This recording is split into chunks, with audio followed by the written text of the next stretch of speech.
I've never been so scared in my whole life. I pulled on my basketball uniform with shaking hands. My heart was pounding in my chest. I had never worn such open clothes before. I've hidden myself from everyone successfully for so long. But now the whole school was gonna know my secret. Hi, my name is Teresa, and I'm 16. For many years in a row, I've been hiding a little secret from everyone around me. Well, more precisely, a very big secret. The size of my giant hips. I've always had a complex about them. I only wore baggy clothes, and I changed when no one could see me. The whole school was preparing for the winter ball, and I was no exception. Together with my mother and my younger sister, we went to the store to pick up an elegant dress for me. I was walking between the rows for a long time when I suddenly saw that very dress. It's like it chose me by itself. Grabbing it, I ran to the fitting room, and when I put it on, I realized it was perfect. But it hugged my hips really tightly, and at that moment it seemed to me that there was nothing terrible about it because the dress was so lovely. When my sister came up, I got even more excited because she said, "How beautiful!" And then my mother came, and she spoiled my mood. She said, "It fits terribly, don't you see? We all have huge hips in our family. They should be hidden." Oh, yeah, I guess I almost forgot to tell you. Wide hips are my family's thing. My mother also wore baggy clothes, and even my little sister, even if she was only 13, was already beginning to be embarrassed by her round shape. I tried arguing with my mother, but no dice. She just criticized me and called the dress ugly, and then left to pick up something for me on her own. I didn't want to take off the dress, so I didn't exactly hurry to the fitting room. I was trying to enjoy the last seconds near the mirror, when suddenly... Oh, is that Trevor? In the reflection of the mirror, I saw my classmate looking at me intensely. I didn't know why he was looking at me, so I got scared and I hid in the fitting room. I didn't see Trevor at all again that day. My mother had picked a dress for me that I didn't like at all, but it had a big plus. My hips couldn't be seen in it. However, even this dress couldn't spoil the anticipation before the ball. I was waiting for the dance, and I still hoped that one of the guys would be inviting me. But I still couldn't get Trevor out of my head. Was he staring at me because he liked me or something? It soon turned out that I was waiting for the dance in vain. I remember standing in a circle of friends, and all of them were so beautiful. The guys all came up and invited one or the other, and it was as if they didn't even notice I was there, as if I was nothing but an empty space. And then Trevor came over. At the sight of him, my heart jumped joyfully in my chest. But as soon as he looked at me, his face twisted in disgust. He turned around and he left. And so, no one had asked me to dance. Of course, I was very upset. I came home and I burst into tears. Graduation was in 6 months, and now I wasn't even sure I wanted to show up. No one was gonna invite me, and I didn't want to go alone, like a loser. I couldn't even grieve properly because there was an important event around the corner. A basketball game with a neighboring school in which my best friend Kate participated. Even if I wasn't part of the team, I still prepared as if I was. I invented chants, drew posters. I really wanted to cheer Kate up because I went to every one of her training sessions and I was friends with the whole team. And on game day, they arrived at school and the girls changed into their clothes and went to warm up. But for some reason, Kate was late. 5 minutes passed, then 10, and there was less and less time left before the match. Everyone was already beginning to seriously worry when there was a call. Kate had been coming down the stairs and had twisted her leg. She wouldn't be able to play. The entire team was literally crushed because there was no reserve player in the team. And without Kate, the team wasn't going to be allowed on the court.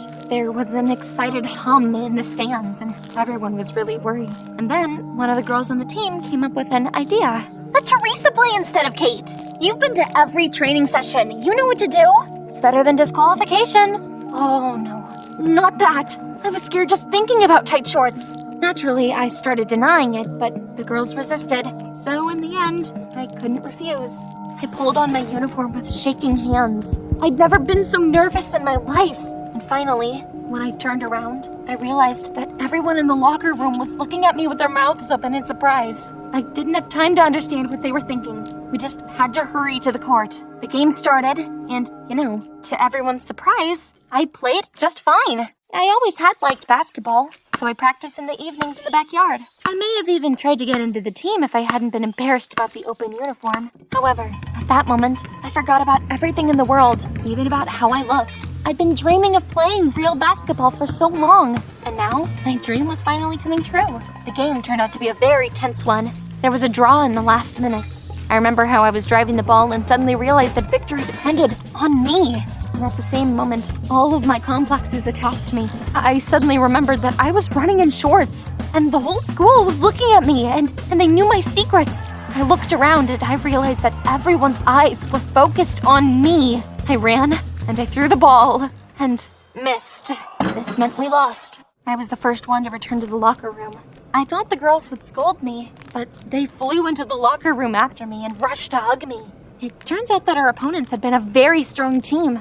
In secret, the girls had been very ready to lose, and had never thought that victory could have been so close. And, well, the most important thing was, they liked my figure. I was shyly covering myself with a towel while the girls enthusiastically discussed me among themselves. I heard one of them even compare me to Kylie Jenner. The next day, when I was sitting in class, the principal came into the classroom and invited me to come with him. I followed him down the corridor and my heart sank into my heels with fear.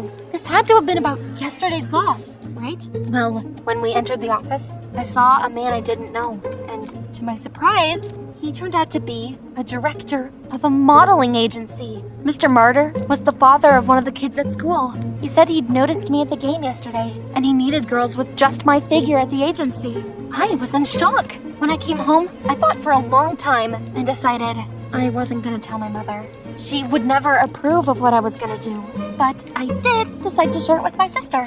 She was completely delighted because she herself had long dreamed of becoming a model and had always been upset that nothing was going to work out for her because of how she looked. And, well, this was how my modeling career began. I went to the agency, signed a contract, and they made me a portfolio. It was strange not to be ashamed of my own body, but everyone around me admired it and showered me with compliments, so my self-confidence grew. However, not all people understood my peculiarity. There were also some toxic people. Once, I came to the casting of a cool fashion brand and realized that I was the only curvy girl. All of the other skinny models looked at me as if I'd opened the wrong door. And just before the casting, I heard from one of the other girls. I actually know this casting director. He needs slim, not fat. She obviously hadn't said any names, but the way she was looking at me made me understand everything. I didn't belong in a place like this. I was so upset that I wanted to go home, but I remembered my little sister was waiting for me at home. She believed in me. Overcoming my anxieties, I stayed, and I passed the casting with my head held high, and I was cast. I was the only one out of hundreds of the most beautiful girls. Oh, how nice it was for me. The photo shoot turned out to be just awesome. The photos got into a fashion magazine, and banners of me were hung all over the city. But most importantly, a big banner hung right in front of the school. Absolutely everyone saw it. Mom was upset because I hadn't told her anything. And she was also terribly surprised that someone could like how our family looked. And at school, my popularity grew rapidly. Everyone wanted to be friends with me, and they asked to snap pictures. I continued to go to castings, shoot with cool photographers, and I felt more and more confident each day. So, at some point, I realized I'm not gonna hide myself under baggy clothing anymore. I'm gonna wear exactly what I wanna wear. And then, there was a call from an agency that changed everything. They offered for me to participate in a local beauty contest. Of course, I just couldn't help but agree. I was preparing and waiting, but the contest was not what I expected. Again, I was completely alone among hundreds of beautiful, thin girls. And again, they looked at me with disdain, even disgust. Under the eyes of all the other models, my confidence was melting. And it didn't matter what else I'd achieved. I walked behind the curtain. I didn't know if it was really worth participating in this at all. Maybe it was just better to go home. Why had I come here in the first place? I remember going back to put my clothes on and reaching for my high-heeled shoes before going on stage. And I saw broken glass inside. Jeez! It seemed like these girls were not going to stop at anything just so they could win. After this, I couldn't continue. Tears blurred my eyes as I packed my bags and I walked to the exit. I had almost left, but at the literal last moment, a miracle happened. At the entrance to the building, I ran into my mother and sister, who had came to support me. And you won't believe what they were both wearing. Tight jeans. My sister had always been okay with it, but my mom, She had always been uncomfortable all her life with her body and had worn baggy clothes to hide her hips. I can't even imagine what it had cost her to overcome herself. Looking at my proud mother and at my little sister, who was looking at me with adoration, I realized that I couldn't let them down. Despite my fear and my doubts, I returned back to the contest, and I went on stage, and I took the crown. And I realized that thanks to me, everyone in my family became a little more confident. Even my mother, who was the one who instilled her complexes onto us. And also, that nothing was impossible. Prom was also coming up. With the money that I'd earned, I was able to buy the dress that I'd loved so much 6 months ago, and I looked amazing in it. It was kind of funny to remember how worried I was that no one would invite me to the ball, because invitations were now pouring in from all sides. Even Trevor showed up.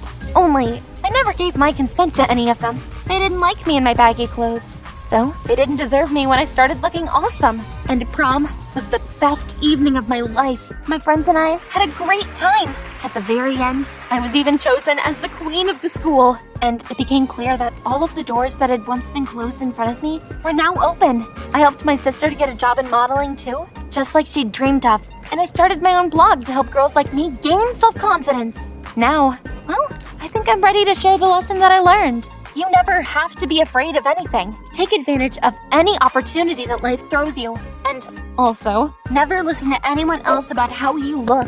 And don't hesitate, because every person is beautiful in their own way.